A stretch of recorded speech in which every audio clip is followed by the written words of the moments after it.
এই যে গাছটি দেখতে পারতেছেন, এটা আমাদের অত্র এলাকাতে বলা হয় মাইক ফুল গাছ। আপনাদের অত্র এলাকাতে কি নামে ডাকা হয় সেটা অবশ্যই আমি জানি না। তবে এই গাছের দুইটি গুণাগুণ বলবো। এটার অনেকগুলি গুণাগুণ আছে, তবে এটার মধ্যে সবচাইতে কমন দুইটা গুণাগুণ আমি আপনাদেরকে বলবো। এক, চর্মরোগ। এই গাছের পাতা বেটে যদি আপনি চর্মরোগের মধ্যে প্রলেপ দেন তাহলে কি হয়, এই চর্মরোগ ভালো হয়ে যায়। তো এই গাছটি তো বাড়ির আশপাশে অ্যাভেলেবেল লাগানো হয় বাড়ির সৌন্দর্যের জন্য। এটা আমরা ফুল হিসেবে জানি যে মাইক ফুল, এটা সৌন্দর্যের জন্য। এটার দুইটা গুণ, একটা হচ্ছে আপনার চর্মরোগের মধ্যে যদি আপনি পাতা বেটে লাগান তাহলে আপনার চর্মরোগ ভালো হবে।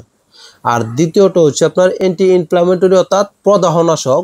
যেখানে ব্যথা করে ব্যথার স্থানে যদি আপনি এটা পেস্ট তৈরি করে আপনি প্রলেপ দেন তাহলে কি হয়, আস্তে আস্তে ব্যথাটা কমে যায়। অর্থাৎ বেশ কয়েকবার লাগালে আপনার এই ব্যথাগুলি একবারে চলে যায়। এটা এতটাই আপনার কার্যকরী, ব্যথার কার্যকরী হিসেবে। অবশ্যই ফ্রেন্ডস, এ ধরনের নিত্য নতুন ভিডিও পেতে অবশ্যই পেজটি ফলো দিয়ে রাখুন।